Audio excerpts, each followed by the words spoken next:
my life is not working. One of the things you have to bring into your life are goals. Goals are very powerful. Listen to me. If you leave your life to chance, you will be chanced in life. If you leave your life to chance, you will be chanced in life. What in my goal setting? Have clear goals. Have clear goals for your marriage. Some couple will say things like, we will have sex 2 or 3 times in a week. It's a clear goal. Some people will say in their marriage, there must be at least 5 hugs every day. In your finance, have clear goals. This year, what is your goal? Goals cannot just be about physical things and money. No. This year, will I read the New Testament? That's a powerful goal. Will I spend 30 minutes in prayer this year? You own a store. Is this a year where you're going to expand to a bigger store? What is going to be your profit this year? Paul says, I'm pressing towards the goal. Remember this, you don't get the life you desire, you get the life you create. How do you create your life? Through goals. Any area your life is not growing is the area you're not focusing on. So how do you take responsibility for your life? Number 1, by setting goal. Why is it important to set goals? It's difficult to score in life without goalposts. What will happen? You will spend the whole of your life just passing ball.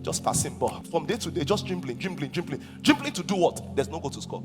So your finance, you just make money and pay people and make money and pay people and make money and there's no goal to score. Someone says, I don't know how to pray. The reason why you don't know how to pray is that there's no goal you're working towards. If there's something you're working towards, you will know how to pray and fast. In your ministry assignment, maybe as a commissioner, as an HOD, is there a goal you're working towards? What goal does for you is this: when obstacles come and challenges come, because you are focused on the goal, you're focused on the goal. You see, because you're focused on the goal, you'll find your way around what? Obstacles and limitations. The reason why it's difficult to find your way around obstacles and limitation is because there is no goal. And that's why a lot of you are playing till eternity. There's nothing you're going to win. Every life must have a goal post. In your marriage, you must have a goal post. In your finance, there must be a goal post.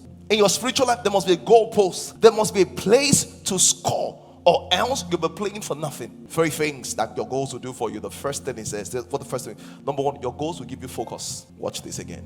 Score the goal. Score. Yeah. You see? You know why I eventually got there? Because that was where the goal pole was. If I move the goal post here, it will get here. Why? Goals give you focus. So if I were you, if I want to learn how to pray, I will put my goal here, 20 minutes. Then I'll increase it to 25.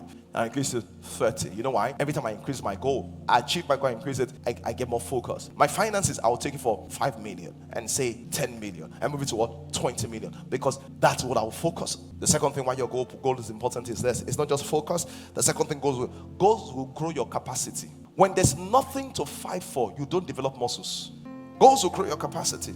So I want to ask you a question. Do you have spiritual goals? So goals will give you focus. Goals will grow your capacity. Then the third thing is that goals will motivate you. So when I have my goals, what do I do with it? Have you ever thought of a goal for prayer? That this amount of time I will spend in prayer every day. Have you thought of a generosity goal? I have a generosity goal every year and said this amount I'm going to give to God this year. So I don't give my offering like every Sunday. It's predetermined in January. The reason why I do that is that if I can give this amount, then God has to bless me enough to be able to afford this. So spiritual goals. Then there are also personal growth goals. What are personal growth goals? What does your health look like? Do you think you have high cholesterol? Do you think you struggle with weight? Do you think you want to have lean muscles? Do you have a pot belly that you want to correct? Is your skin not looking well that you want to change just the roughness around your skin? Financial goals. How much do you want to make? How much do you want to save? How much do you want to have as net worth? Family goals. What do you want to do with the kids? What do you want to do with your marriage? Friendship goals. Who should be your friend? What are your top 4 or 5 people in your life?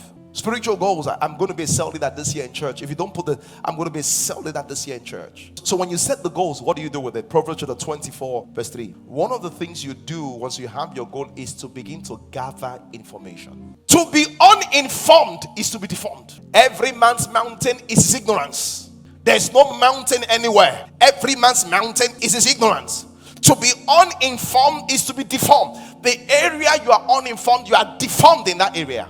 And information is the baseline for transformation. The way you will be transformed is that you have information. So, concerning your goals, what have you read? Giving birth to a child does not make you a mother. Training yourself as a mother is what makes you a mother. Have you read the first book of mothering? Every lazy man can contribute sperm. Fathers and sperm contributors are not the same. There are a lot of men that are walking around as sperm contributors. They have multiple children everywhere, but there's no one they are fathering. You're a cell leader, you come and say that. Have you taken the first book on cell? Read it all through. It says, my people are destroyed. Hosea chapter 4 verse 6. Because of lack of knowledge. knowledge, value wisdom, value knowledge, value learning. Isaiah chapter 33 verse 6. You become profitable by keeping abreast of facts that you read. You can't pray yourself to know, you sit down to read. It says, study to show thyself approved unto God, a workman that needs not to be ashamed, rightly dividing the word of truth. There are many parents here cannot quote 10 scriptures. What will you teach your children? You want to build a business. Have you attended any training? It costs a lot. It will cost you much more in losses. You run a business. Do you know your customers' demography? Leaders are readers. What keeps you ahead is that you know more. Information gives speed. Because what others learned for 20 years, a simple book you read for 3 days, everything's in your hands.